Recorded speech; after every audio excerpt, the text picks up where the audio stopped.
فلاح كل يوم بين يوم ويوم يسقون الارض، فيوم الك الماي يوم الي الماي، او بالليل ساعات هذا يطير الماي ذاك ياخذ الماي، فهذا كل ما يجي يلقى الماي مسدود عن قاعه. قال له اخو ما يصير انت يوميا تسقي وانا افتح الماي والقاه مسدود، الزرع مالي مات، هالمره اذا سديت الماي علي ما تصبح للصبح. هو هدد صبح ذاك مقتول. من القاتل؟ الديره كلها سمعت فلان الهدد. اجوا الصبح خذوه انت، ولقى عليه 3 شهود، 3 قدام القاضي حطوا ايديهم على القران، هذا كتاب الله بالدين باليمين. واحد قال انا شفته ماخذ التبقه ورايح، والثاني قال من ستاره نتشيلات شفته اجى يركض لبيته، والثالث قال انا لحقت على المقتول قبل لا يموت وقال لي فلان قتلني. بعد الحاكم شو يريد يسوي؟ راسا جاي يقول حكمت المحكمه حضوريا على المتهم فلان، المتهم شال ايده قال له عمي اعدام اعدام، بس انا اريد احلفهم ذول. قال له مولانا حلفوا الله وكتابه وهذا قران. قال له لا انا حلفاني خاص، احنا عندنا حلفان خاص.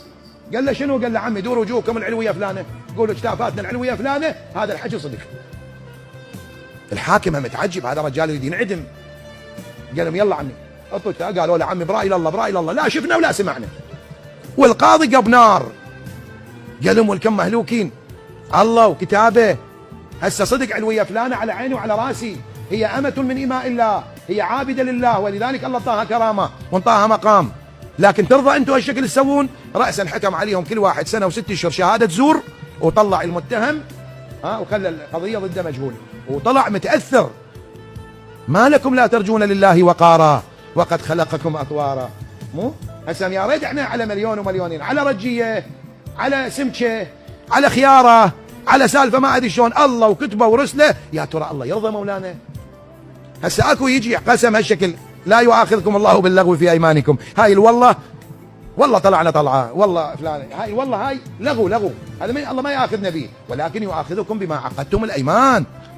انا احلف على 10 ملايين وبعدين اكفر، شو باوع، اروح اعود للقران شنو يقول؟ يقول كفاره اليمين شنو؟ اطعام 10 مساكين او كسوتهم او صيام 3 ايام. انا احلف على 10 ملايين واجيب لي نص مليون اصرفا على ذا. انت وين ويا من تتعامل؟ انت اذا حلفت زور هسه تطلع من الاسلام، فدير بالك يا اخي.